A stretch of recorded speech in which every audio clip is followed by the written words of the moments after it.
Brad, how's it going? Hey, good morning. How are you? Yeah, good, man. Good. We are living through Snowmageddon here in Vancouver. It's not what we're used to. No. No, I actually woke up to more frozen pipes this morning. So my kind of setup is in the basement. The whole bathroom down here is frozen. Now the Oh no. kitchen down here is frozen. And now the cold water, it's like creeping up the house. So now the cold water in my main kitchen is frozen. And it's just like, yeah, there's like 2 feet of snow on the ground. There's nobody's plowing anything. There hasn't been garbage pickup in 2 weeks. Like it's pretty funny because I'm Whoa. from the East Coast, so I'm like lived in the prairies, used to winter my whole life, and then on the West Coast, winter just like shuts the whole place down. Everybody just loses their mind. Wow, that's actually some real that is Snowmageddon. Yeah. Yeah, yeah, it's full on, and I think Wow. it's too like my house was built in 1912, and I just don't think like they just didn't build for that kind of weather, you know? No, no, no, not at all. Sorry, my bird dog is trying to get my attention here. All Uh, good, man. yeah, no, that's man, I was gonna complain about our weather, but I got nothing to complain about. Where are Uh, you? I'm in Boise, Idaho. Okay. Yeah. So I'm not very far from like I know Steve Speck real Yep. well. So Yep. guys, our warehouse offices are not very far from those guys. Okay. A couple Yeah, miles. there's a couple meccas. I feel like obviously Bozeman's a mecca. I feel like Boise is another one. Like there's a lot of it's a real hub of outdoor related business, I find. It really is. It's funny. I don't know why, but it really is. Like Salt Lake, Boise, Bozeman. Bozeman's kind of an interesting one because I feel like everybody. I joke about that. I've got so many friends in Bozeman, but I always say like Bozeman's kind of played out. It's like Yeah. everybody wanted to move to Bozeman for a while because of its charm, and now Bozeman is nothing like what it used to be. Yep. And everybody just complains about the way Bozeman is now. It's still a gorgeous town with lots to offer, but the economics of that town have just changed so dramatically that it's become like a Ketchum or a Haley. Was everybody Um, call it Bose Angeles? Los Angeles, yep. Yeah. Right. Um, but yeah, it's like, and you got like First Light's not too far from us here in Haley, a couple hours away. Yep. So yeah, there's kind of a hub here. They just opened a new flagship store, didn't they? They did, yeah. So they moved from, I don't know how familiar you are with Idaho geography, but you've got like Sun Valley, which is like the rich resort town part Okay. of, so there's a Wood River Valley, which is like this narrow valley between the mountains. At the top of the valley, you've got Ketchum, which is, and Sun Valley, which is like, that's where all the movie stars have houses and go to ski. And Okay. then 10 minutes south of there, you've got Haley, which is, a little bit more working class, like where the people that work in Ketchum Right. used to live. That would be our Whistler and Squamish. So like Exactly. Whistler, yeah, it's like the ski hill where everybody rich lives, and then you come 45 minutes down the highway, and it's where all the ski bums Right. can actually and even now they can barely afford to live there. But 10 years ago there was actually affordable housing and all the rest of it. Yeah, that's exactly the situation. So Okay. Haley is not affordable, but it's more affordable than Sun Valley. Yes. Go further south and you get to Bellevue. Okay. Bellevue is that's where people are. So everyone's just moving further and further away from Yeah. Ketchum. The stream of traffic for a tiny little resort town, the stream of traffic going into Ketchum every day is shocking. Because all those everybody people that work at the restaurants Yeah. and clean the housing, whatever. Like all those people have to come in and out every day, but there's no Yeah. way in hell they can afford to live in a place like Ketchum. So Yeah, that's funny. Yeah, it's the and, exact same thing here. yeah, I digress. But It's all good. Um, Anyways, man, thanks for making the time. I know it was a little of bit course, of a mess around trying to get it done, but it's over the holidays, and I'm kind of glad that we were able to fit this in. So I appreciate you no, making no, the time. thank you. And I had to be like just I apologize if I was difficult to schedule around. I No. have to protect my schedule fairly aggressively because it's just um, yeah, I don't know if you ever experienced this, but my time can get eaten up really, really quickly with things, and I have some things I have to get done before the end of the year, and so, anyways, I hope that wasn't too much of an annoyance for you. No, not at all, man. Not at all. Okay. Um, Before we dive in, you got any questions for me? No, Okay, I don't know what you want to cover, but anything's fair game. You can ask me anything, and yeah. cool.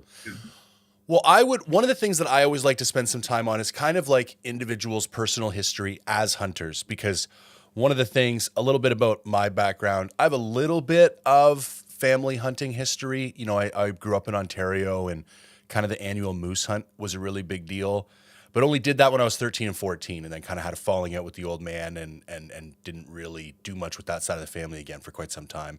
And then came into hunting much later after a career of many years in forestry. So I find that a lot of people who listen to this podcast are kind of in the same boat as me. You know, they kind of coined this term, this adult onset hunters. But I'm always curious how people came into hunting. So I'd love to start there. Like, do you come from a hunting family? What was that like? Where were you born? Give us the little rundown of how you got exposed to hunting. Yeah, that's great. And by the way, I'm still at home here, so if you hear I have two young daughters, so if you hear them bouncing around, if the background noise becomes too much, we need to kind of pause, and I need to take care of it. I can do that. Let me just Not a shut problem. my office door real quick so we can get You some bet, of it. man.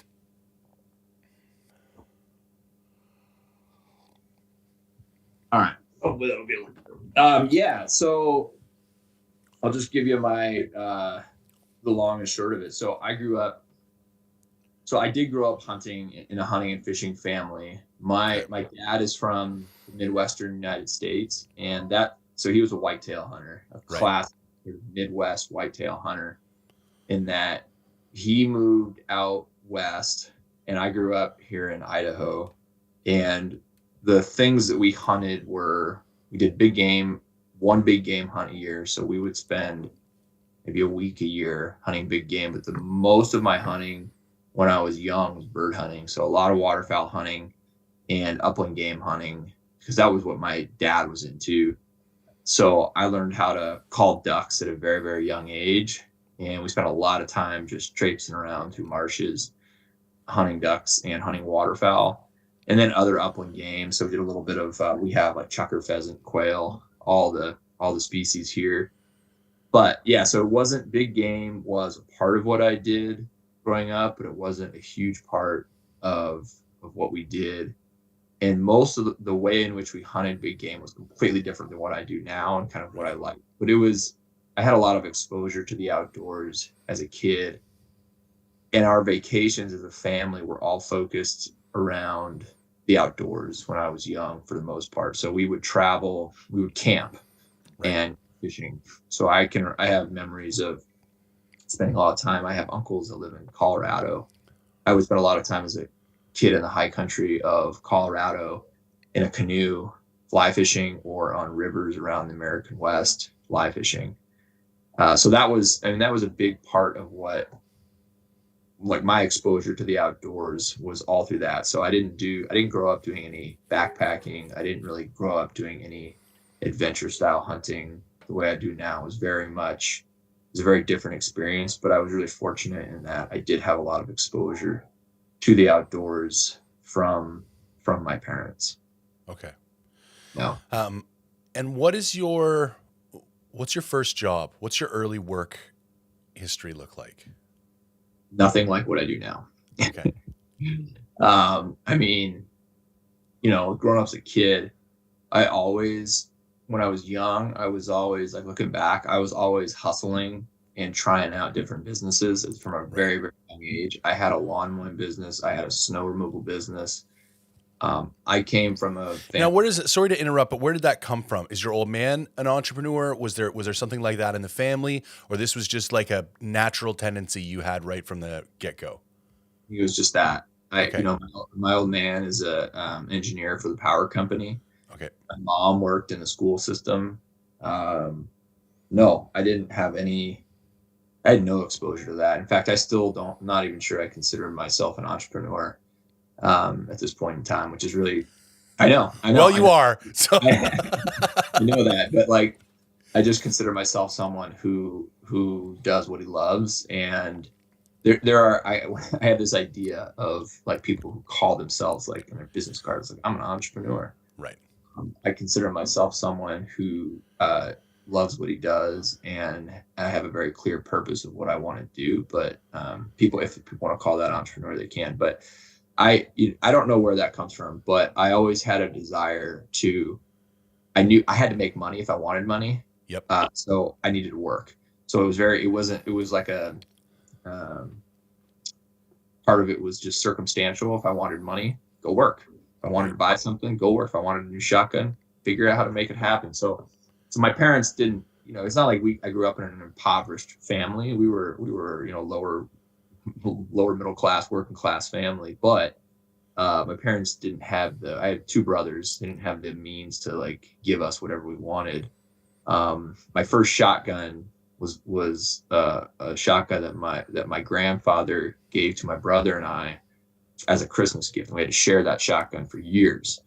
But I learned to shoot it when I was young. So my grandfather was a big skeet shooter, and so when I was 8 years old, I would go to the skeet range for all day. We would go all day, and I would come home with a bruised shoulder. But I learned to wing shoot at a really young age. Okay. And he shot competitive skeet shooter, so he would travel the country and shoot. So he hung out with some phenomenal wing shooters, and so I got just anecdotally, here is an 8-year-old kid hanging out at the skeet range. Right. His buddies are some of the best shooters in the country. They would teach us how to shoot. So anyways, yeah, just back to like, I don't know where it comes from, man. I just always had a desire to like create things, always had a desire to make things. And the idea of, I think there's something about being like, okay, I think of my lawn mowing business, my friend Justin and I had this idea of being like, man, this seems interesting. Like, we want to make money. All these people need their lawn mows. Let's just try and make like a weekly lawn service for our neighborhood. And Yep. It wasn't a huge business or anything, but it was enough money for us to buy a handful of things. So Yeah, I can relate. And it's funny because my brother is the complete polar opposite, but I was always, I don't want to say financially motivated because I don't want to say it was about materialistic possessions, but there was always something driving me. Like I can remember the summer I wanted a Nintendo. And my old man was the general manager of a grocery store. My old man and my mom split when I was quite young, but I always had the opportunity to go and work at the grocery store for the summer, and I'd be like cleaning shelves and stocking or whatever. But I was always like, I made that connection very early on. Like, oh, when I want something, I have to go exchange like my effort in exchange for it. And the more of my effort I put out, the more of this money I get back in, the more things and stuff I can do. And I connected that really, really early on. And that was a big driving kind of force for me. Whereas my brother's a completely opposite dude. It's kind of like, what's the least I can get away? And I don't want to say he's lazy, but he connects it in the opposite ways. Like if I don't want much, then I don't have to do much. And I think, it's funny how like we were born to the same parents in the same household, and we're just wired completely differently in that regard. I think that's right. And my motivation wasn't materialistic. I can remember wanting to spend time, even like as a teenager, I wanted to go spend time in the outdoors. I wanted to go camping. Yep. I needed to buy gas money. My friend had an old Ford pickup, and it was a gas hog. At the time, we were both 15, and we worked at, there was a water park right near our house that had just opened up. And we both got a job as essentially janitors at the water park, making minimum wage. But I hated that job with a passion. It was awful. But we did it because, among other things, I wanted to buy gas money to go camp. And so we could go on the weekends. And it was like this independence thing, too, for me as a young adult. It's like, I want to go spend time in the woods. And that was also when I was backpacking, and I needed to acquire gear. And that stuff was expensive, especially when I was that age. And so I needed, basic things like a backpack and a tent. I didn't have any of that stuff. And so you need some money to start acquiring that gear. Now, what about education? Is that something you enjoyed growing up, or was school more like this thing that you had to go and do? No, I was always a good student. Okay. I hope this doesn't sound like, I was a straight A student. Yeah. I went to school. I went to college on a combo sports and academic scholarship, and then I went to graduate school. I What enjoyed learning. sports? I played soccer. Okay. Yeah. So yeah, I was, I guess I was decent at like pretty most sports. So, American football and soccer. I could probably gone to college on a kicking scholarship for football if I wanted to, but I didn't really like it.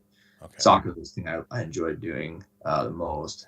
But yeah, no, I enjoyed school. I love learning. I mean, I teach myself new things all the time. I enjoyed going to graduate school. I mean, I wouldn't, like, I'm done going to school, like formal Right. school, with that, but I love learning new things. And in some ways, building a business and building a brand, I mean, it's a learning process every day. And that is part of what I love about it is it is like being in school on steroids with real life consequences. 100%. I think that's a great way to put it. What did you study in school? Man, so I started out as a computer science major because I was always good at math. Yep. Because I hated computer science, nothing against it. It wasn't for me. Right. And people told me, it's like, well, you're good at math. You should be an accountant. So I took some accounting classes and I'm like, well, this is helpful, but I never want to do this for a living. Yeah. And then I settled on economics and environmental science. So I really liked economics is really complex. It's sort of a mix between philosophy and math. And I enjoyed that. So that's what my formal background is. And I have a master's in business too. Okay. Okay. Yeah, economics is fascinating. I went back later to school. I did my undergrad was in psychology, that I did kind of in my early 20s, and then I went back to school in my late 30s and did my MBA, and that was when I got more exposure to economics. I did some maths early on, like calculus and physics based stuff, but I never really got exposed to the economics side of thing. And it's kind of funny, but my current business is I have a consulting agency, and we specialize in behavioral economics, which is kind of a very poorly branded thing because it really has nothing to do with economics at all. But the two fields, I think it was actually because there's no Nobel Prize for psychology, but there is one for economics. And the two dudes who have won Nobel Prizes for behavioral economics, Thaler and what's his other name? Anyways, it'll come back to me. They couldn't have won one because if they had have called it like consumer psychology or behavioral sciences or something like this, there wouldn't have been a Nobel Prize category for it. And I think that's part of why they called it what they did. But anyways, so when does the more kind of adventure backpacking type thing, where does that exposure first occur for you? That starts when I was probably 16 years old, just like the backpacking. The idea between hunting and backpacking didn't connect until I was probably 20 or 21. Okay. Where I tried to marry the two together. And I'm almost 40. I'm 39. I'll turn 40 next month. Just to give you a sense of how long ago that was. But I had started doing some backpacking when I was a teenager, and I forced my friends to go with me, who were just into the outdoors. I grew up with kind of on the outskirts. So Meridian is outside of Boise, and at the time Meridian was it was still a mix. My high school was a mix of people that actually worked on ranches and farms and like more like kids. I was more of a suburban kid, but a lot of my friends were honest to God, either like cowboys or ranch hands, or they grew up on a ranch. So so like my buddy, for example, still one of my best friends. He was a real big team roper in the rodeo scene, and so he had horses. And I was like, man, let's take your horses hunting. And he's like, I think we can do that, but like it's a horrible, like these are like well trained, team ropers. Yeah.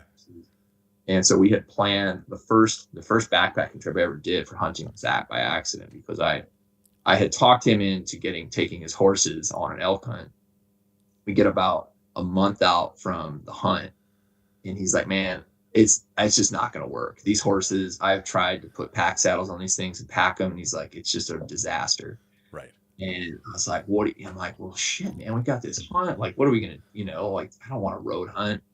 Um, and it was mostly just like a wilderness area, so you couldn't really hunt it very effectively. So I was like, well, I guess we're backpacking. And so that was the first time we went backpack hunting, and it was, it was like the classic cluster where it was like he brought in literally he brought in 3 cans of food for his Campbell's beef chili, for his dinners. Like, I'm not even making this up. And it was like none of us had like lightweight gear at all. Neither of us did. And so I think we backpacked in like, 2 miles and camped in a very unstrategic location. I mean, nothing about it was really good. Yeah. We didn't kill anything. I saw one bull elk on that trip, and my buddy told me, and he was dead serious, and we're really good friends. He says, if you kill that elk, this is an honest God quote. I hope I can swear on your podcast. He's like, yeah, please. I am fucking out. Like, I'm going to help you. I am out. Because it was like, pretty far away from where it camped. Yeah. And he was at his physical and emotional limit. And so anyways, that was the first. That's hilarious. And then after that, it was like, man, I really like this idea of trying to get away from people and just, I always love wilderness. I love wild places. I love the sort of the feeling, the emotional feeling I get of being in those places. And I wanted to sort of combine, hunting with that style of self-adventure. So did you find yourself, like you mentioned, being a problem solver kind of early on? Now, when it came to the gear, were you naturally kind of a nerdy person when it came to gear? Like, you were interested in that kind of stuff? Or was it more kind of like problem centric? Like, oh, I need better stuff because I need to go. Like, how did that kind of evolve for you with the fascination with the gear? So I would probably be lying to you if I said when I, like, early on that I had ideas on gear. Because I didn't. I was early on. It was like just buying gear that I thought would be helpful, right, to backpack hunting. So like I would buy different tents or borrow tents. Like, tents was a big one, or backpacks, and I'd be like, well, this thing wasn't that comfortable. Maybe I'll try this. And so, no, it was very much just like I would try out lots of things. And I didn't really have this idea when I was trying those things out, like, I can do this better. That never occurred to me, to be honest with you. It was just trying different things out and gradually, but I did a lot of it. So I did a lot of trips. I was doing a lot of backpacking. I was doing a lot of backpack hunting. And And what are you doing for work at this point? Or yeah. So I was doing like public policy work and public lands work here in Lower.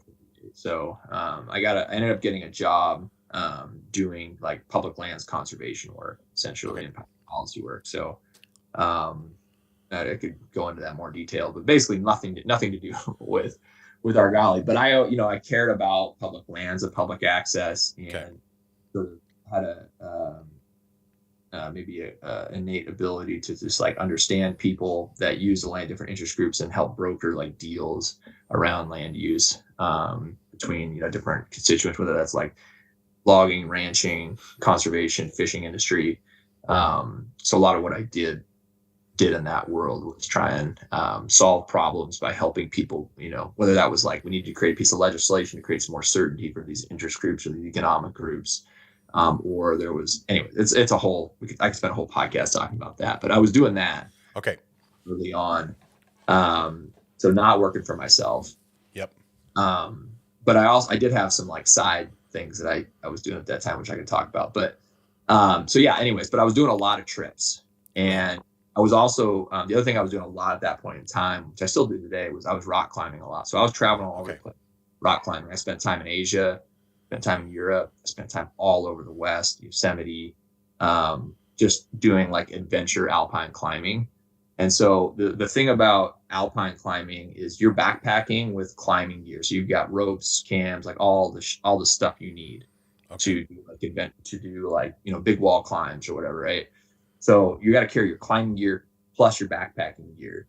So just like hunting, where you got to carry your hunting gear, your rifle, bow, whatever, and then your backpacking gear. So outside of the hunting season, I was also doing these trips that you had this grip of gear that was heavy, and then you had to carry backpacking gear. So I was exposed to a lot of like alpine equipment. So like things that like Black Diamond was making at the time, or these other mountaineers. I was actually reading a lot of like mountaineers and like how do these light and fast mountaineers. Mark Twight is a great one.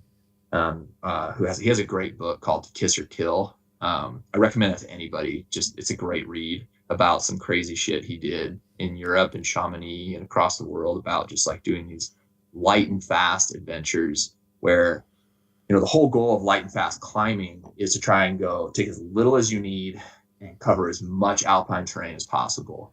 And to do that, it's like you don't take a tent, you don't take a, you try and sleep as little as possible, so you're always moving. So it's this game of like how much food and gear do I need to bring? More gear you bring, more it weighs you down. And that really shaped my philosophy about fast. Like everything weighs you down. Everything weighs you down. I don't care what it is. And the less you take, the more you're able to sort of navigate without having to feel that burden of weight. And it was about this time too that I actually made my first piece of gear. So this may be like way off topic, but I remember I used to when I first started backpack hunting, I was like, man, I would kill something, and then I would have to go get a frame pack and then come pack out the animal. I'm like, well, this is silly. Yeah. And but that was all I had. I had to do that because that's the gear I had. So what I would do, I'm like, man, I don't like carrying this big backpack around all day. So I made a little wool.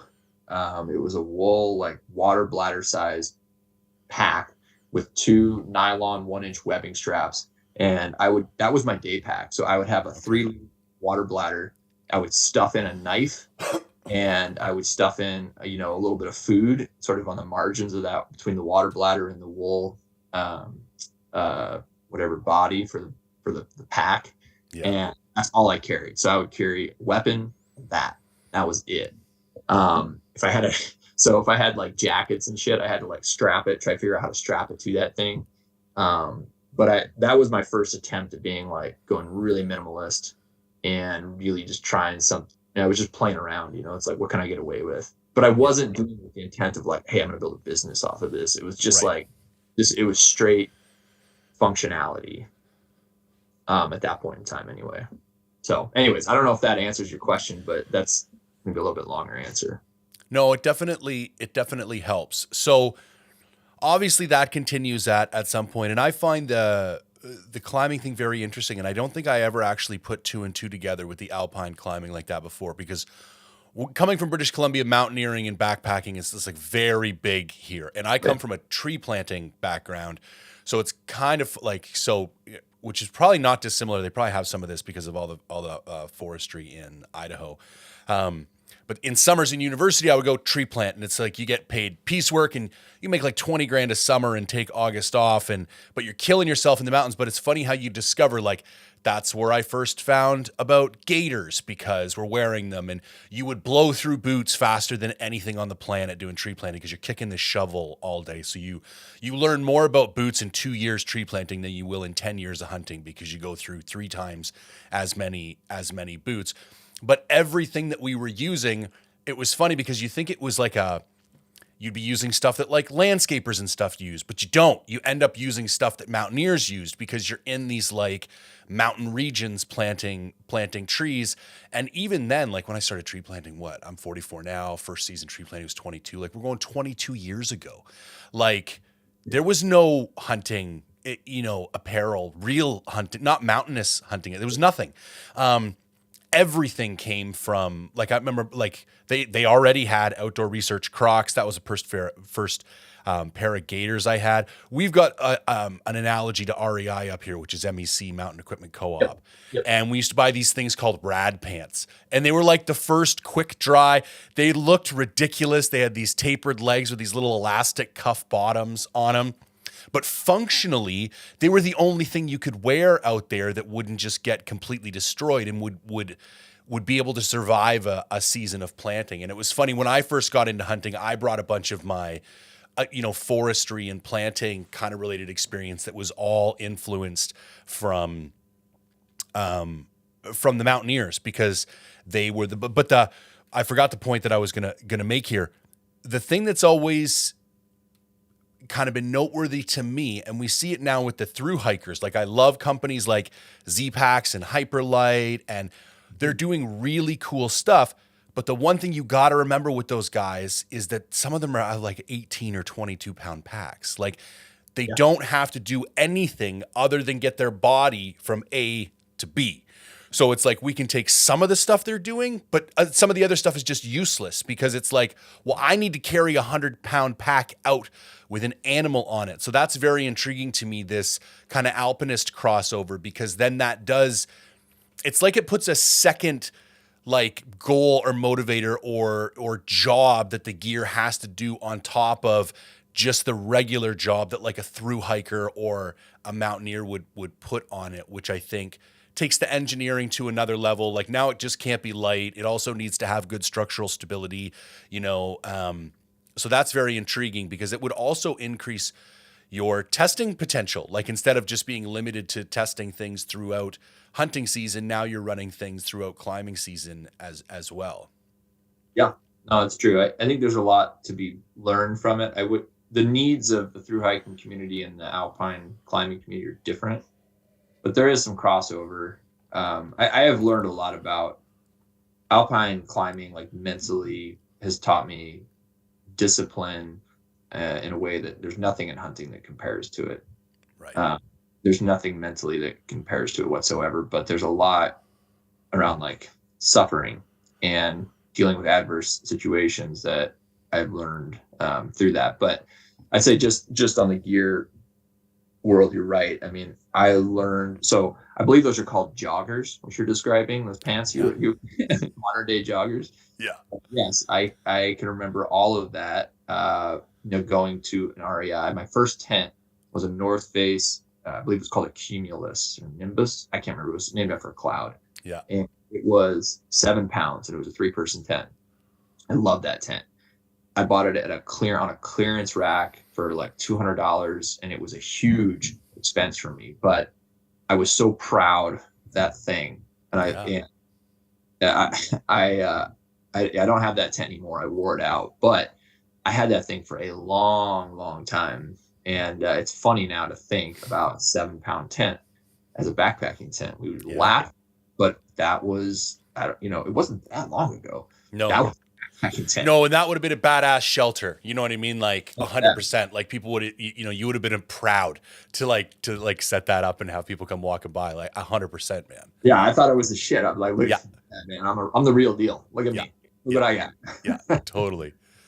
So okay, so when's the first time, and maybe what's the evolution? Do you think to yourself, I think I've got some product ideas, or do you just make stuff and then realize, oh, maybe there's a business somewhere in here? How does that evolution occur? So I am my personality is such that, and anybody who knows me knows this is true. I'm a fairly opinionated person, and I'm very, very particular about everything in my life. That's a pro, and that can be a serious con too. Yep. Relationships and as a father, but that's just the way I am. I don't. It's just I come to terms with it. So I've always had very, very strong opinions on everything I used gear wise.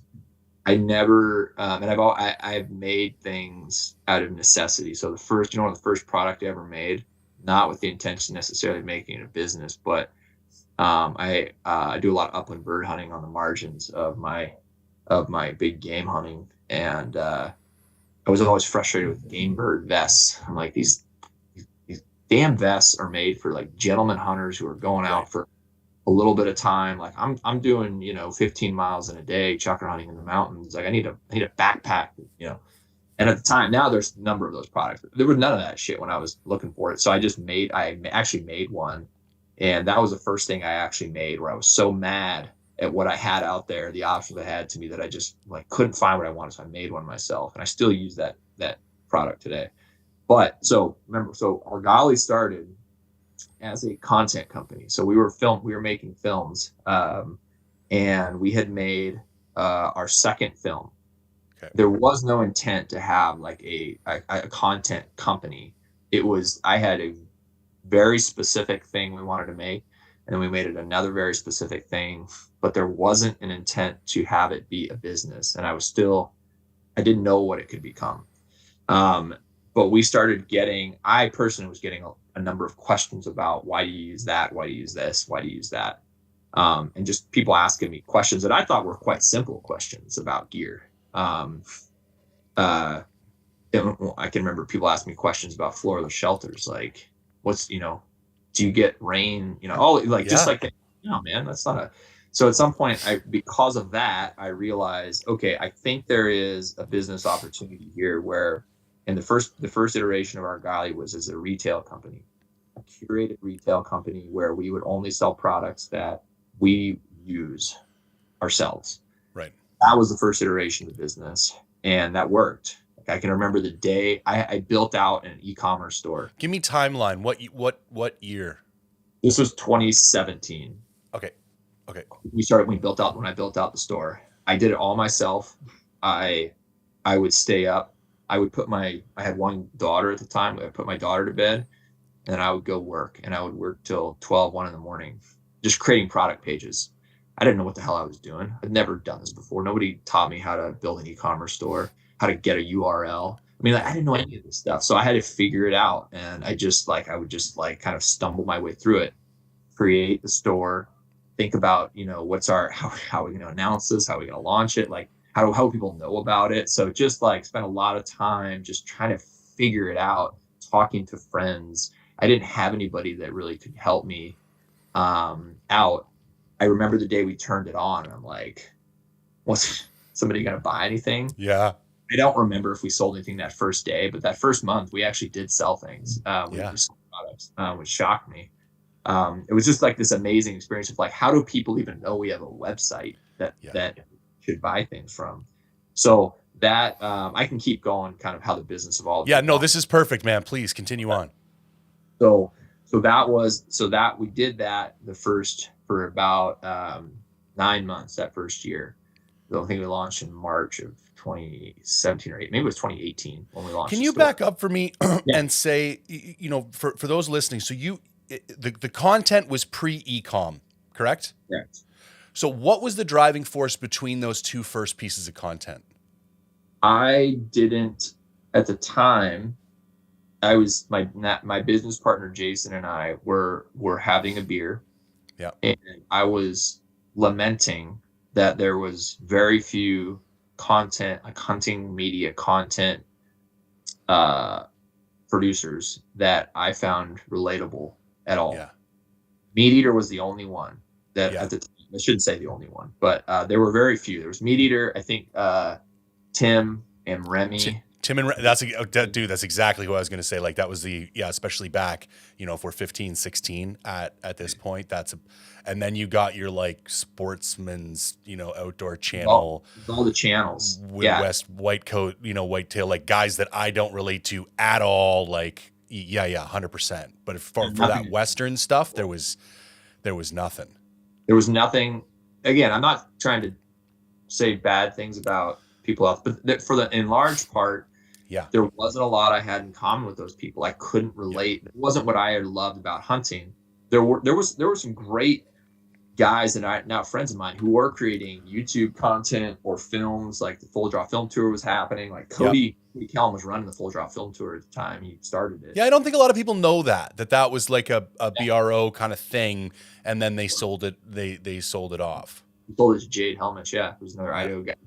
But Cody was doing, and I love the Full Draw Film Tour. Like, that is what I really love. So we got this idea. It's like, you know what? We should make a film that's really what we care about, which is my business partner and I, which is where the animal is sort of secondary. We want to tell a story about the big wild country and the connection to place. Yeah. That was our thing. It was the connection to place is so important to us, and I don't know why. Because everybody has a favorite hunting place. It's like everybody has a memory, like a place they love. When they think of when they when you close your eyes at night, and you think of what do I love about hunting, you go to a place, or maybe it's a couple of places, but it's like that mountain or that valley or that tree stand. I don't, for whitetail, I'm not a whitetail Sure. hunter. Whatever that is, like you have a Yep. place that is special to you, and everybody has that. And yet that wasn't something that I felt like, again, if I'm going to set like Meat Eater and Soul Hunter, they were doing that a bit, but I thought that we wanted to tell a story that was really heavy on place. And for me, the wild places were really important. And I didn't feel like really anybody was doing that. And I felt like we wanted to tell a story about that. And that was our Chasing Ridgelines was the first film we made. So that was why. That was really what motivated us, is like, man, I think it would be fun to tell that story. That was it, man. There was no other. Yeah. There was genuinely no intent to create a company. It was just like, this would be a fun story to tell. And I knew what I did though, we're nobodies. We were nobodies, at the time. I had no connections in the outdoor industry, really. I had no connections to the hunting industry. I didn't really know anybody. I said, I'm going to create a pitch. And if I think this idea, I knew at the time that we needed, if we're going to have this thing be successful, we needed some help marketing this or get eyeballs on it. So I created a pitch. And I sent that. I sort of got a few like friends of friends of friends to connect me with people at some of these outdoor companies. The first one of which was one of my now friends, Ryan Callahan, who now actually meeting. He was the First Light's marketing guy, and I knew that if they read this and it resonated, that would tell me that we had a good idea. Yes. And if they did, product market fit, if you will. yes. And if they didn't say anything, that would be like, maybe this is just a bad idea. We should just abandon it. Well, I was able to connect with 4 people at 4 companies. And it wasn't that I cared about like getting like free gear or sponsorship. I just wanted to, it was almost like a vetting the idea. And all 4 of them said. It's almost a form of customer discovery, really. Yeah. It was. And, as somebody who gets, we get a fair number of solicitations now. Most of them not very good. Yeah. Well put together. I appreciate somebody who has put some forethought into like, what's the story? What are you going to do for my company? Here's the plan, instead of just like and I had all that like in one page, like here's what we're going to do. Here's the plan. Here's your distribution plan. Like, here's what we think, and all 4 people that I consider them friends today, said that's, we think there's something there. We'd like to work with you. Not knowing who I was or anything. Right. So like that told me like, okay, there's something here. Yeah. The idea has merit. It's got its own legs. Yeah. Mm-hmm. And I had to deliver on it. So, right. So, but yeah, that's how it started. And then, so that's how the content started. And then, so do you want me to jump back into the time? So then we release the content, people start watching the content, people get really interested in the gear. You put 2 and 2 together and think we can do like a curate, which is kind of funny because you're a little bit ahead of the curve, because normally the business model goes the opposite way these days, where somebody builds something and then the e-commerce platform is how they monetize it. But you kind of go about it the opposite way. So you kind of on off the side of your desk, you build this e-com platform, you start releasing some products, you start hosting other people's products, and now jump back in. Yeah, we did do it kind of the opposite way than most people. It's a very like astute observation. We had some reach. We had a following through our films already built. So the advantage that we had was we didn't like make a store or a product and then say, how are we going to tell people about this? How are we going to market this? We had some reach and connections already. So we had sort of this built-in following that we could talk to already, built-in people who are paying attention to us at some level. And so when we launched a store, it was like, hey, we're doing this thing. If you're interested, go check it out. And that was a huge advantage for us. And it was kind of by accident. Like I did not do that intentionally, but looking back, there are a number of my, friends and other industry who in the hunting world who have done that exact same model. Yeah. And I think it's a very good one, to be honest with you. But so we did the store. It lasted about we did it for a year. At the end of that year, it was like, we were not profitable after the year, but we were close. And I was like, oh, this is actually, and most of it, that's because like you make money and then we just are investing it right back into the business. To start that business, you have to have cash to buy product. And I sort of like hustled my way into a lot of these companies to being a retailer by they don't need, some, company who's going to buy $5,000 worth of product from them, like MSR. It just so happened that a friend of mine from the climbing world was the vice president of sales for the company that owned like MSR and Platypus. And so he understood what I was trying to do. And Is that Cascadia? sorry, is it Cascade Designs? I think it is. Yeah. Yeah. Blanking on it now. But anyways, and I'm forever grateful to him for saying, like, I get what you're trying to do. Normally, the answer to your business would be like a hard no, but I'll make it happen. And Right. so that's why we were able to sell their product. And I had a number of those situations where just like I just was lucky to have friends who could help me. And I always remember that, because there were people that helped me. And if I'm ever in a position to help other people, I try to reciprocate that, like, pay it forward, because none of this would have happened without their help. So, but I realized at the end of that year that, like, I'm like, man, I don't love this retail thing. I don't like selling other people's product. I don't like competing with other retailers people that, abide by what's called MAP policy, where we're all supposed to be selling the same price. Some retailers abide by that, some don't. And the company that makes a product, they kind of enforce it sometimes they don't. And then you're just at a disadvantage. So, and a lot of times people would come to us for advice on what to buy, and then go online and, Google it for a couple dollars less. Yeah. They could find it in, somewhere else, whatever, on sale, they would do that, which is totally fair. But I realized, I'm like, this business is never going to scale. Right. So that was the first time where I was like, I don't really love this. I think you're also at this time recognizing what your actual competitive advantage is, because Correct. the e-com space is more of like a digital game than an actual like expertise game. And unless you got a bunch of people doing, that are experts in digital advertising and marketing and optimizing the back end and all that kind of stuff, which really has nothing to do with the kind of stuff that you actually love to do. You know what I mean? Right. And I think it's very wise to realize, like, okay, what's the thing that we're actually good at here? Like, what is the thing that people actually care about us for? That 100%. And what are we good at, and what is it that I want to do? Yeah. I don't want to spend. Have you ever heard of the hedgehog concept from Jim Collins? Yes. Right. So, and for everybody who's listening, and there's another, I forget what the Japanese term is, like ikigaru, or there's another version of this, but basically I want everybody to picture 3 overlapping circles. And one circle is what you think you can be best at in the world. One circle is what drives your economic engine. And one circle is it what you think you can be better at than everybody else? Well, that's funny. I bring it up and now I can't complete it. But basically, where those 3 circles overlap kind of forms this weird little triangle looking thing that, Collins thinks looks like a hedgehog. I still don't see it, but whatever.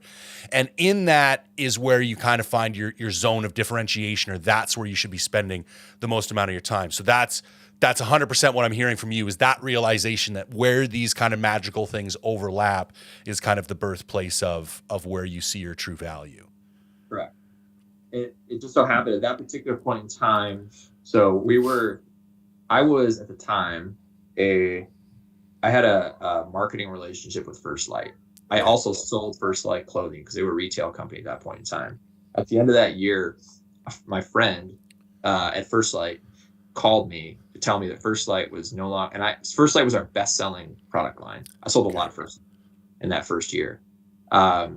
Called me to tell me that they were no longer going to allow anybody to sell First Light, including me.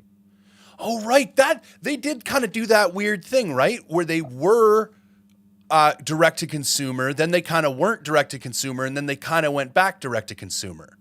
Yeah, I don't know. I think they were always a little bit retail. They always did retail. And then, anyways, it was a hard cutoff, and it's a business decision on their part. It's funny. I was not mad about it. I remember it was the best gift I ever got from this guy. I'm not going to out his name, but he's a phenomenal human being, and still a friend of mine. A lot of retailers that were retailers for First Light took it very, very harshly and were mad about it. Yeah. I'd say one of anybody who's a smart businessman, anytime you get bad news or deal with a bad situation, if you can't learn from that, like and all you do is see the anger, you are missing the forest or the trees.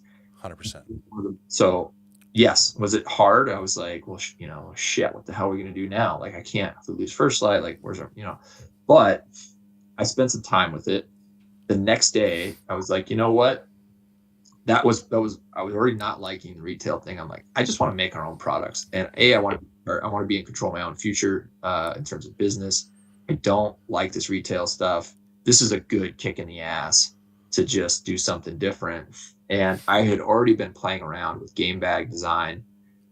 I was so mad that fall, so mad, because I had a number of game bags and they all sort of fell apart on me in different situations. And I was like, what the hell is with this product? Like, I can't find a damn game bag that functions the way I want it to function. And I do not understand why this product doesn't. And most of my product designs come after especially early on, where I was just like so frustrated with what was out there. Yeah. And so mad. I got to the point where I was so mad. I was like, to hell with it. I'm going to make my own damn product. And so it was all happening right around the same time. So I just really pushed hard to make our own. I already knew what I wanted. It was easy product to make. And again, it's funny now because so many people are making game bags. At the time, there were Larry was making tag bags, and then you had gear bags. I'm not saying anything bad about those products, but they weren't doing what I wanted them to do. Right. And they built the features that I wanted for what I was doing. And so that's what really prompted me to make game bags. We launched our game bags not too long after that, and I had no idea if people would buy them. We made a very limited run, and we sold out within like 2 days. It was a very quick sellout. That was great because I was like, okay, there's demand for it now. I don't have. I wish I would have made more, but I didn't have the money to buy more. So it's like, so then I took all that money that we made from that, and I like doubled our run. And then it was like, 4 months later, we got another batch, and I put them for sale, and we sold out. And it was like a week or two, we sold out of those. And I was like, all right, take all that money, and I'll do double that. And that's how we grew the product category. And I had also, when we sold out of the first line, I was like, well, what else is there that I can make that I really want? And I started designing our carbon knife. Okay. And so I didn't cut off the retail that fall when we lost first sight. I kept doing the retail, but I knew it was going to end. I was just trying to figure out the transition. Yep. And I decided that, okay, as soon as I get game bags and a knife, I will cut off the retail business, and we're just going to start fresh, which seemed crazy because you go from 150 SKUs or 200 SKUs, whatever we had, to like 3. And you had legitimate warehouse space. You're hosting your own inventory, doing your own shipping, the whole 9 yards. No, we had no warehouse. My garage. Like, I did everything myself, dude. Okay. I shipped orders. I did everything. Yeah. And then my wife, who was a school teacher at the time, she now works for our business, but okay. If I was gone, she would do it for me. Right. You know what I mean? So it's like, I was doing everything, man. I was because that's just like, I didn't 100% afford to pay anybody to do it. So we warehoused everything at our place and did everything ourselves. And now, what about some of the technical challenges of actually, because I find people are particularly interested in this, like, how do you get a product off the ground? How did you decide on like a material? And did you sew your own prototypes? And then how did you go about finding a way to actually produce these at scale onshore, I'm assuming? That is the toughest part of anything. And I don't know, there is no recipe for that as far as now I can make anything. Like, I legitimately, because I've done enough of it and had to beat my head against the wall enough. But I would say that the best advice I have for anybody trying to make something is you better be willing to hustle every day and not take no for an answer. And when you hit a roadblock, don't be like, well, I guess I'm done. Because that was the story of my life. Well, for a long time was like, I had no idea where, like, okay, when we were starting to make game bags, I would just cold call anybody that had a sewing machine. I would to get back up, like what fabric to use. Great question.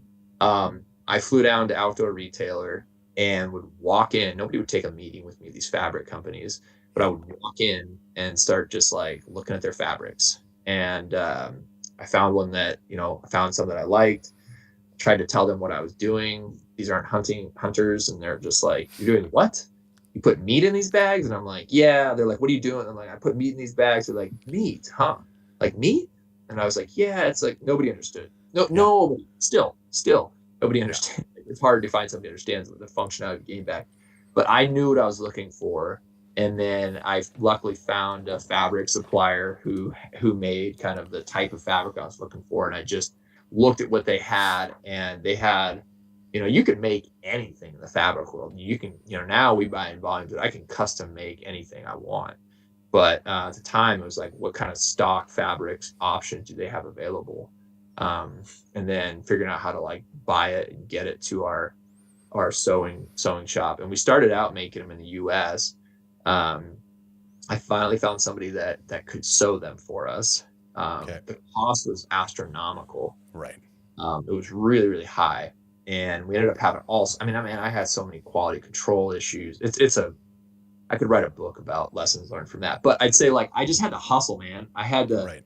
I didn't have anybody that was dying to do it. I had to hustle. I went through a number of manufacturers, sew shops, dead ends, broken promises, people not living up to their commitments, all that shit. Like that is part of, if you want to make your own product, you want to deal with this stuff, be ready to deal with constant headaches and problems from sun up to sundown sometimes, until you get to a point where you have, I'd say, like the scale and size and ability and just like experience to control that world a little bit more. But when you're getting started, you don't add a lot of value to any of these SO companies unless you're big money, and then they pay attention. When you're just like, "Hey, I'm starting out this company," you can just see people's like, "Oh God, here we go. Yeah. We're gonna invest some time and energy into this dude, and like, I'll bet it goes nowhere." Because that is the reality of it. Most people have an idea, they start it, and they realize this is a lot of work, and then they fade away. Right. So you need to be real tenacious, and just figuring out how to hustle. Like I went through, I'll just tell you one more anecdote. When we started making knives, I had to find somebody who had the equipment to like cut the steel and do all things. And it was a constant source of stress for me, because it was so hard to find somebody who was reliable, honest, and did what they said they were going to do, or at least was just shoot straight with me, like, "Hey, we're not going to do that," or "It's going to be 9 months before we're going to get back to you," because that's what happened on some of these things. And I like firing my first factory was like, I was like, "Man, I can do that. I can fire people." Like, Right. um, it was a great sense of relief. But anyways, so yeah, I don't know how to say it any other way than like, it's really difficult, very, very, very, very difficult, and you have to like feel your way through it. Try things. You're gonna have failures. You're gonna have people disappoint you. You will have people that will make promises to you they will not hold. And unless you have like a business partner or a background in this, which is a huge leg up, Yeah. then you either, I don't know how to truncate that process, because I didn't have anybody that really could help me when I was first starting out. I realize now that like, if you come from the product world and factories, or designers, like some of those people, that is the thing that I struggled with for a long, long time, was how to figure out how to because I don't have an engineering background. So like when I want to make a knife, it's like, well, I got to put this product in CAD. Yeah. Like I know all the details. I've got a cutout of it, even a 3D model of it, but I need to put it in CAD to get it to somebody to make. Well, how do you do that? I don't know. Well, I got to figure that out. Like, Yeah. okay.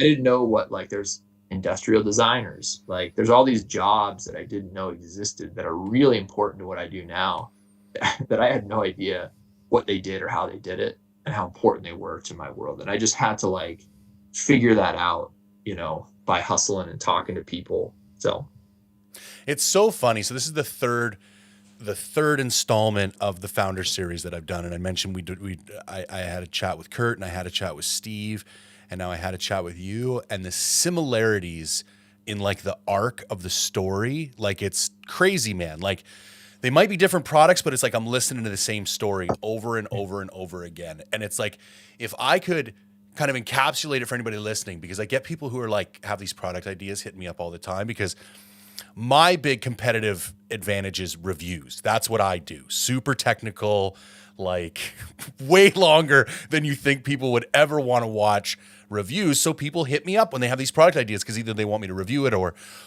look at it. But it always seems like there's almost this. I had an entrepreneurial professor one time say to me, if it's not something you can't, don't make it unless you can't stop yourself from making it. Like it almost you need to make it so bad that you physically can't stop yourself from making it, because it's going to be so hard to actually get that to market. If it's some kind of passing fancy, like just walk on it. Like almost try to give up on it a couple times. And if you can't, you find yourself continually going back to it, then you probably have enough passion for it to actually get it to market. But there seems to be this Good advice.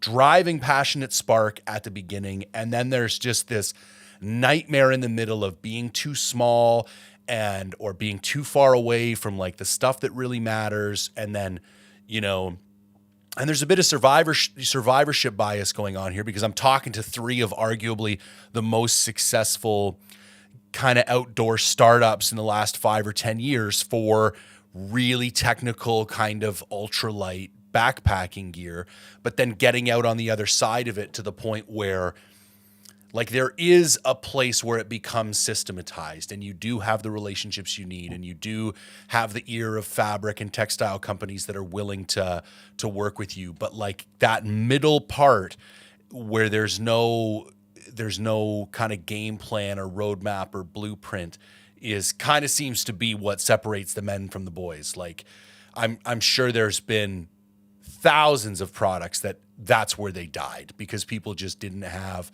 the grind to kind of get through that to the other side. That is 100% right. Everybody I know who I look up to who's created something in a business has this like personality defect that I have, Right. Yeah. which is yeah. And I think I don't know Kurt. I respect Kurt and know of him and have heaps of respect for him. I know Steve. Steve and I both have this. I was listening to you. I'm listening when you were talking about like, oh, I'm rather particular about things. I'm like, this is why you're friends with Steve. Steve's about as particular as it gets. Yeah. You have to. That's really good advice about your friend gave you. So my threshold. People ask me like, oh, when you created game bags, yeah, like how did you know that would be a good product? Like, did you do your market research? I'm like, no. I didn't know that. None of that. I still now I do some market research when we're creating a product, but my threshold is it's a personal gut feeling. Like, am I really passionate about this thing that we're making? Do I feel so strongly that I've got something that I think is valuable to that? And I take that so seriously I take it personally and I take it seriously, because if I'm going to ask people to separate their hard-earned money for something that we make, I better damn well think it's the best damn thing out there. And if I don't, that is not an honest relationship for me to have with our customers on the gear side. Yeah. But just back to your point, I think that, I say to one of my sayings is like, everybody's got a good idea, but very few people know how to take that idea and do something with it. So, when people come to me and they're like, hey, I want to talk to you about something, can you sign an NDA to talk about this product? I'm always like, no, because first of all, I may have something in the works, but also like, I don't give a shit about your NDA. I'm not going to steal your idea, and nobody else probably is either, unless you've got some unless you're reinventing the atom bomb. I said, because I don't even care if I share some of my ideas with people, because the reality is, even if I tell you, Jay, I'll share, maybe I'll just share some of my like product ideas. I won't do it right now, but like I could share an idea with you that I'm working on. I don't care, because not knowing you, like for you to take that idea and beat me to the punch would necessitate that you are more, you are crazier about this idea than I am to deal with the bullshit that's going to happen to make that product reality. And I don't think you are. I'm speaking, Yes. but you know what I mean? Like, like you have it takes an insatiable desire to want to bring that product to market. And it's not enough to just make one or to just make a product. I mean, you can make a product. Like there are guys who have great ideas out there, and they make a thing, whether that's a physical product or a website or an app. And I know a lot of these people, and I've seen a lot of them fizzle. They've got this idea, and they sort of like they're trying to figure it out, like we all do in this space. When you're an entrepreneur, you're trying to figure it out. Like for me, I didn't know what our core business was until it is what it is today, but it's struggled going through different things, trying to figure it out. And it's hard when you were like, this business is not what I thought it was going to be, or this product isn't getting the reception that I thought it was. What the hell are you going to do about it? That's a road bump. So that's on, if you don't have the desire to then take that and then figure it out and make it work, you are not cut out for this. Right. You just aren't. And that, you're talking about, that could cost you money. It could cost you relationships. It could cost you a lot, right? In order to make that happen sometimes. And so you have to have that insatiable drive. I don't think that, I don't take that to mean like you have to have like this like type A personality, because I don't think that's true. I just think you have to have a commitment and a belief in what you're trying to do, to not let things get in your way. I don't think you have to be aggressive about it. I don't think you have to be like, like a Jocko Willink type to do it. But I think you need to be very committed and never let anything, and I mean anything, keep you from pushing forward and reevaluating and evolving what it is you're making or your business, because it's so easy to quit. And I have seen this happen to so many companies that I think have potential, but they just hit a point where they're just like static, or their revenue isn't where they want it to be. And they just are like, man, this just isn't turning out like I thought. And it's just like, they just quit, because it's so hard to get to that point where it becomes, you're like, okay, this is the business. Like now I've got it going. Yeah. Yeah. So on that note, and I don't want to skip over all the stuff in the middle, but I also want to respect your time, and I'm sure there's a lot of like learnings that we could dig into. But now that you are where you are with Argali, what is it that you see Argali's core business, or your competitive advantage, or your ethos, like moving forward? What's that direction that you're going now? So I mean, it hasn't changed for me, which is that, we are trying to more or less make products for ourselves, right, that other people might find interesting. That hasn't changed. I like to say, like, I'm a hunter making products for hunters. Yeah. We're not trying to guess what the hunting community wants. I'm not here. I'm not like a gentleman hunter who hunts a couple times a year, who's like, man, what does the market research say is really needed in the hunting world? Like, what's the product opportunity out there, and how can we just leverage that opportunity? It's like, no, I'm making things that I think are adding value to the hunting world, and whether or not they do, I don't know. Anybody, people can judge that, but everything we make is built for a specific purpose, because we feel like there is a gap in the whatever's existing out there to help solve a problem that we see existing out there. So like our tent line, for example, like the shape, design, the fabric, everything about that product category was very intentional. It's not like there are some great options out there for the consumer, but things like silk poly fabric. Anyways, I could go on about that specific category, but the future of us for our business is we will continue to lean into that ethos of just trying to make the best quality gear we can with features that are built specifically with hunters in mind, based on our experience in the field. So we're getting ready. I'll just to give you a little scoop here. We're launching a trekking pole line on January 5th. We have a design of trekking poles with, I'll just give you the whole thing here. We have trekking poles that have attachments that can attach to the handle. There's nothing like that exists in the hunting world. I think I know it'll be unique, but this is a product category that I had an idea for when I was out in the field, and I was very frustrated, as normal, with trying to do something with my trekking poles. And I was like, I can't believe nobody has made this thing. And then I set out trying to figure out how to make it, which is a total nightmare and a headache. But that is, spending time in the field, Yep.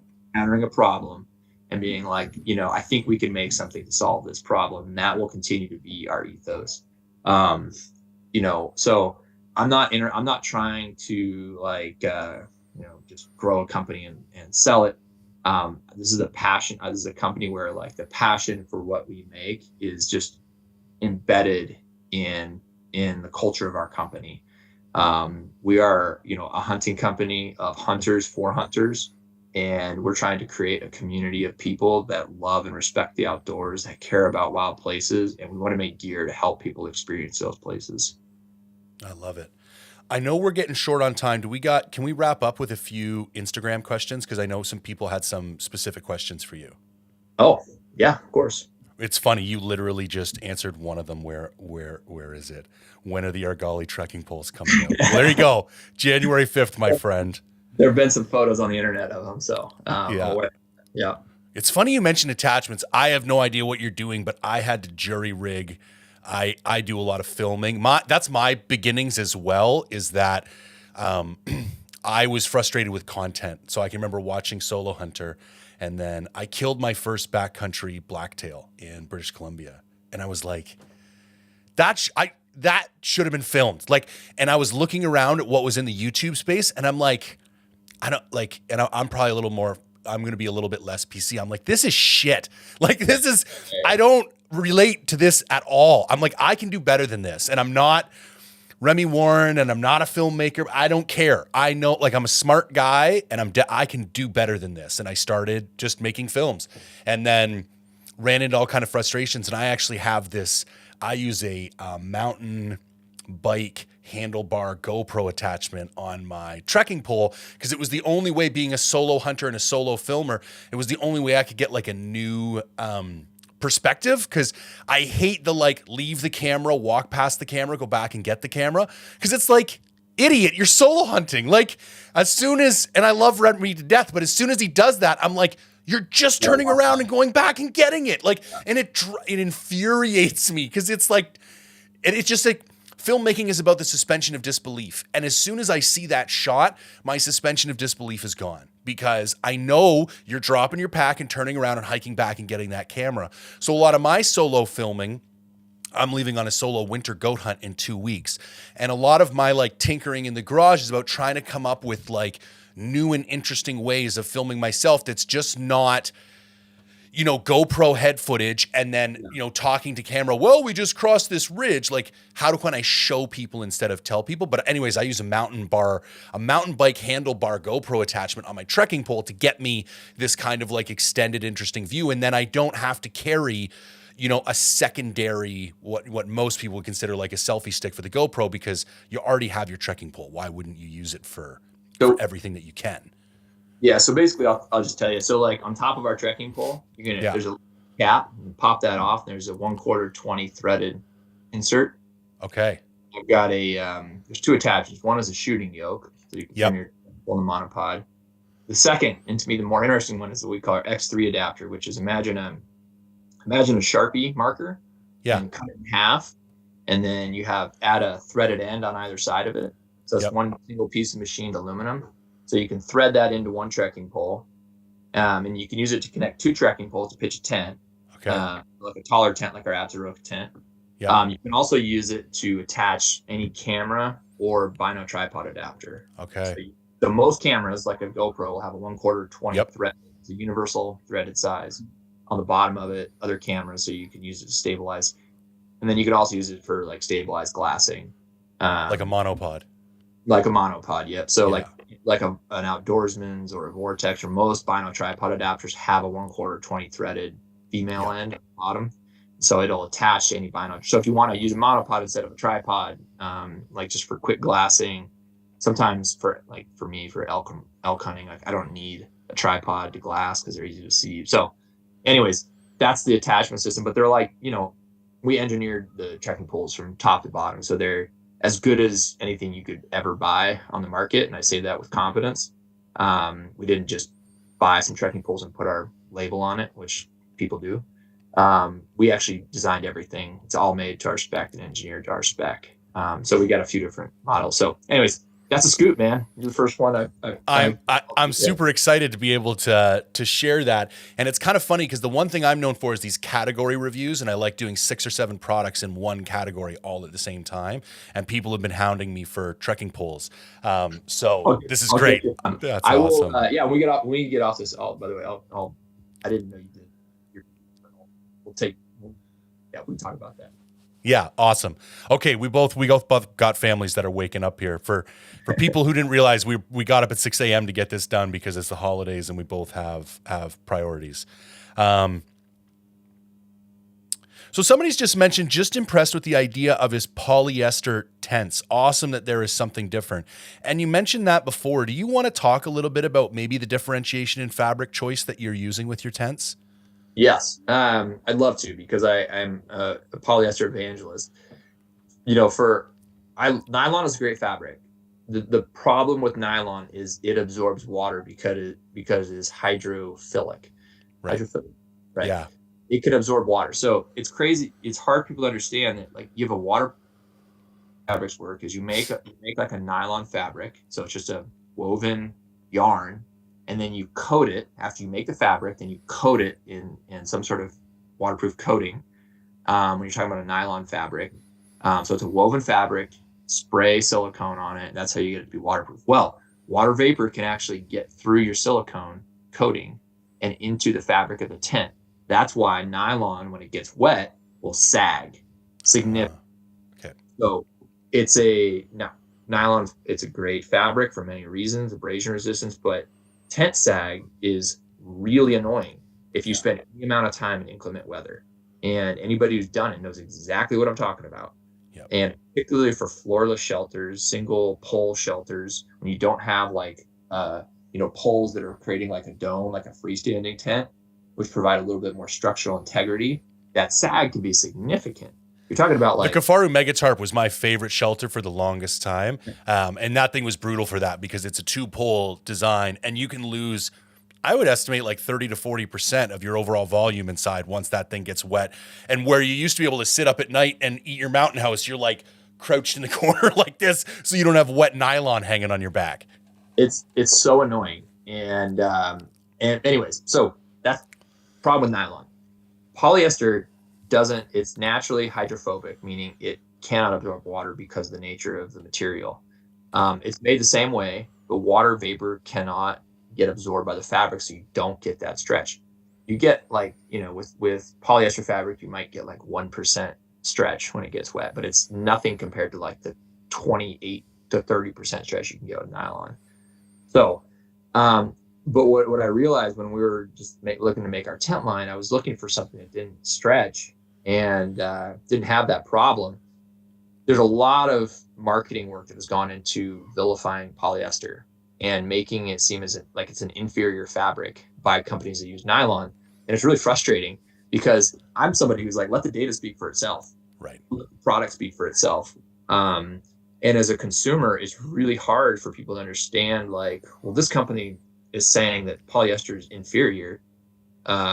And they make tents, so surely they know what they're talking about. It's like, yes, they know what they're talking about, but they're selling a product. Yep. They want you to buy their product. So it's really hard for people to understand the, differentiation between the noise, fact from fiction. And so polyester has, historically, and I wrote a huge article on this, like, it got a bad, it was inferior. It had lower tear resistance, lower abrasion resistance, but when early backpacking tent days, the companies like the North Face and I can't remember, these companies that were making backpacking tents, there were better options available for lightweight fabrics and nylon, and so they were ordering nylon fabrics. So the fabric companies in Taiwan, which is where most of the top fabrics in the world come from, they were investing technology and making high quality lightweight nylon fabrics, not polyester fabrics, for a long time.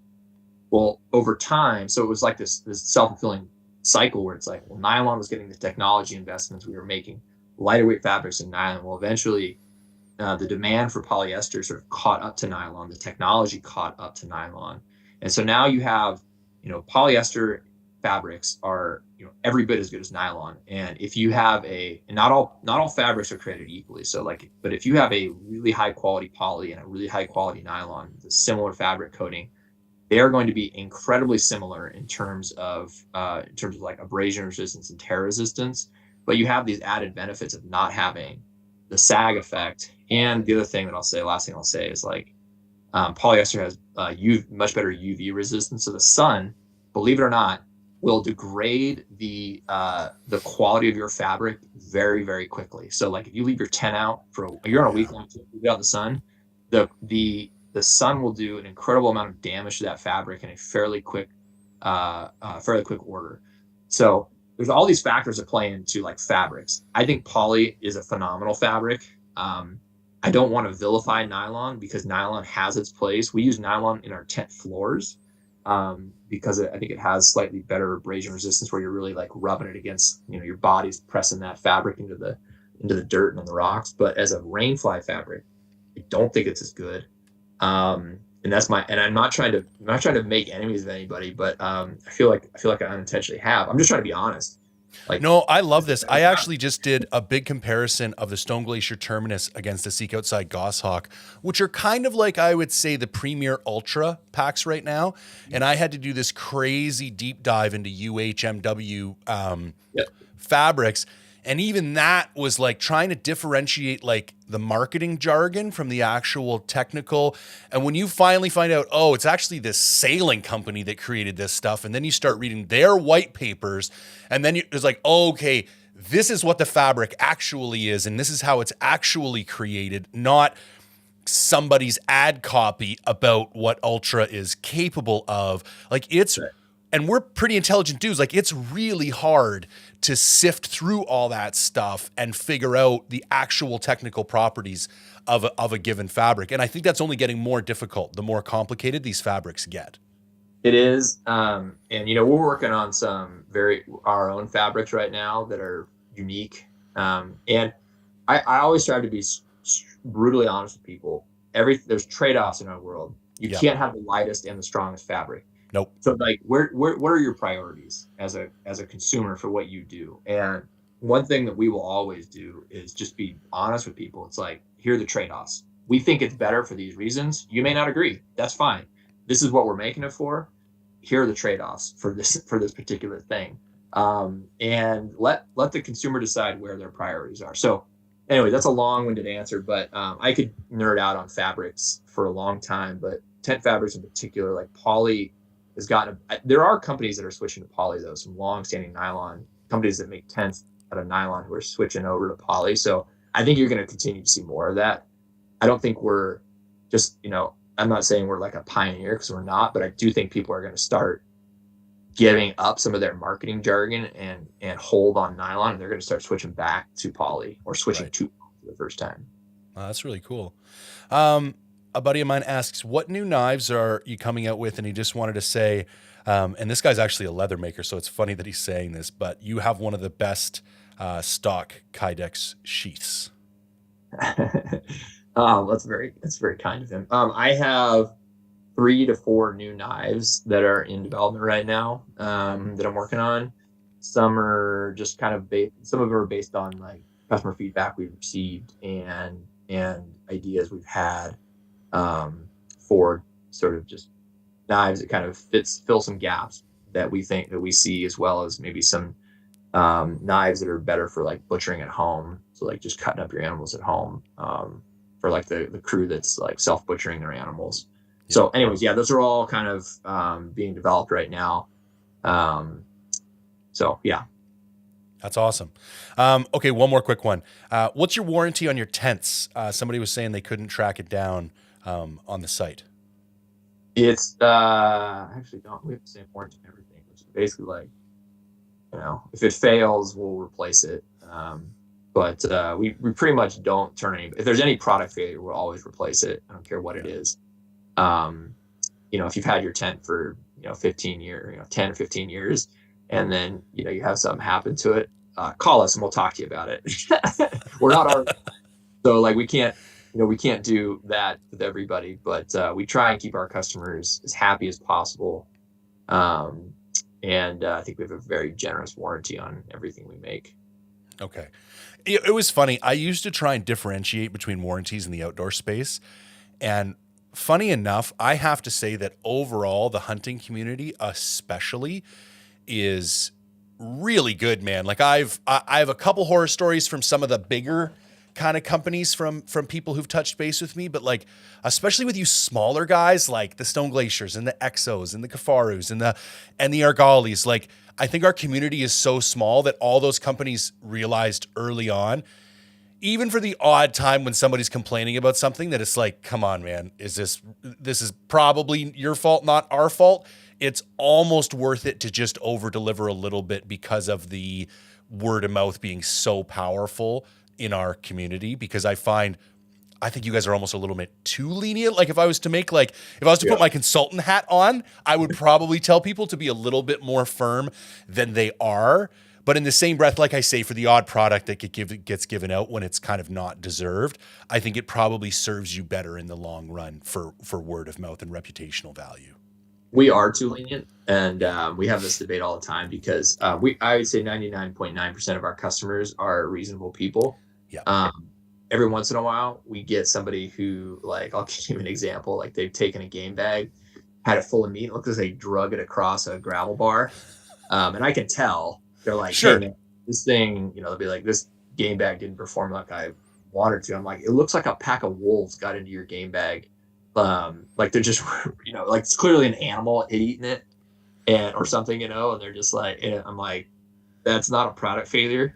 But I always say, if somebody's really worked up about it, usually we'll replace it. There are times where, people get a little surly with us about things that are not our problem. And, I'll be honest, this is a tip for customers out there.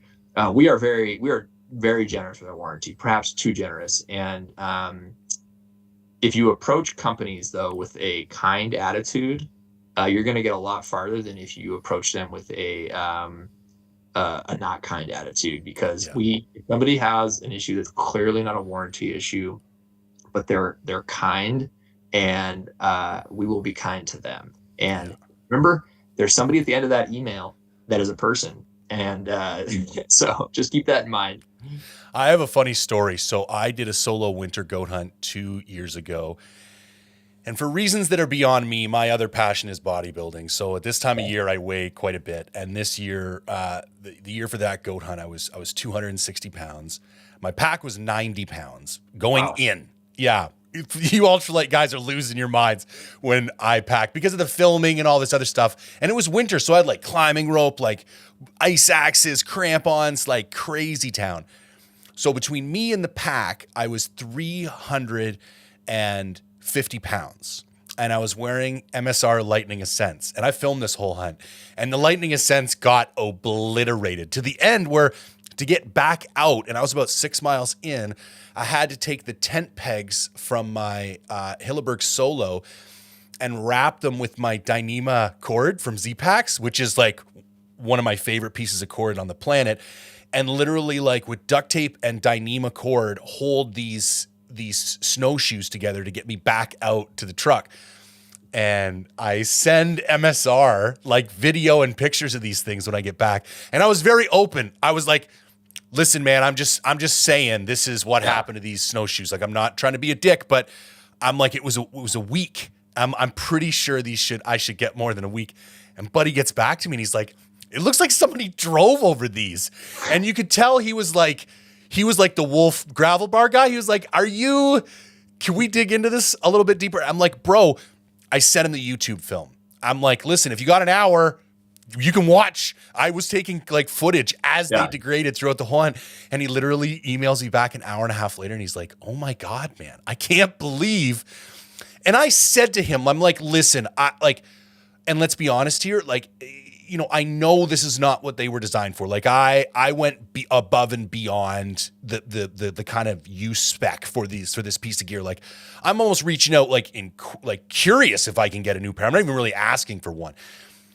And he goes, well, you were over 300 pounds. And then we go to the website and on the load rating, it just says 300 pounds plus. And I was like, I was 300 plus. I wasn't Yeah. 400. You know what I mean? And though the agreement that we came to, he's like, listen, bro, I'm going to send you a new pair, but don't ask for a third. If these ones die on round 2, let's just, and I'm like, that's totally fair. Like, it definitely That's good went, customer service. Yeah. that's what I thought. And that's MSR. Like, those guys don't have to do that kind of stuff, but there is a testament.